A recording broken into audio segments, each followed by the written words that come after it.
त्रिभी गुणमयी भावै एभि सर्वम् इदं जगतः मोहितं न अभिजानाति माम एभ्यः परम अव्ययम्। भगवान श्री कृष्ण कहते हैं कि हे अर्जुन, तीनों गुणों सतो रजो तथा तमो के द्वारा मोहग्रस्त यह सारा संसार मुझ गुणातीत तथा अविनाशी को नहीं जानता। तात्पर्य जानेंगे, सारा संसार प्रकृति के 3 गुणों से मोहित है। जो लोग इस प्रकार से 3 गुणों के द्वारा मोहित हैं वे नहीं जान सकते कि परमेश्वर कृष्ण इस प्रकृति से परे है। प्रत्येक जीव को प्रकृति के वशीभूत होकर एक विशेष प्रकार का शरीर मिलता है और तदनुसार उसे एक विशेष मनोवैज्ञानिक अर्थात मानसिक तथा शारीरिक कार्य करना होता है। प्रकृति के 3 गुणों के अंतर्गत कार्य करने वाले मनुष्यों की 4 श्रेणियां हैं।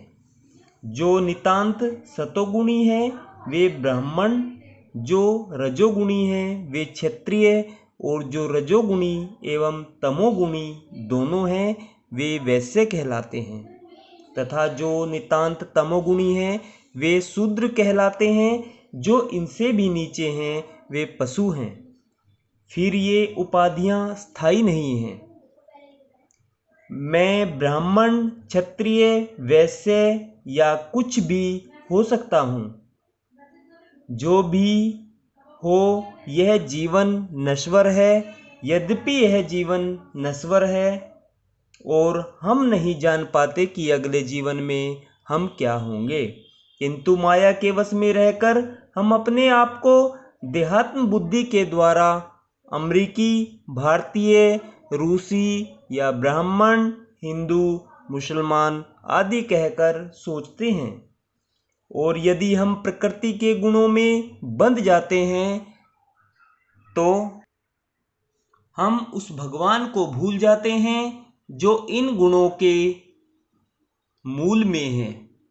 अतः भगवान का कहना है कि सारे जीव प्रकृति के इन गुणों द्वारा मोहित होकर यह नहीं समझ पाते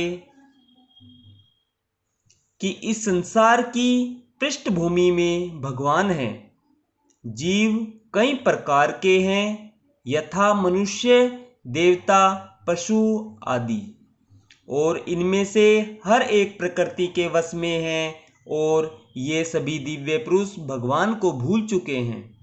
जो रजोगुणी तथा तमोगुणी है, यहाँ तक कि जो सतोगुणी भी है, वे भी परम सत्य के निर्विशेष ब्रह्म स्वरूप से आगे नहीं बढ़ पाते।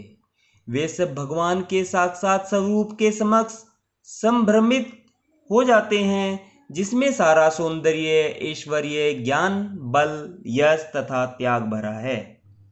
जब सतोगुणी तक इस स्वरूप को नहीं समझ पाते तो उनसे क्या आशा की जाए जो रजोगुणी या तमोगुणी हैं। कृष्ण भावनामृत प्रकृति के इन तीनों गुणों से परे हैं और जो लोग निसंदेह कृष्ण भावनामृत में स्थित है वे ही वास्तव में मुक्त है।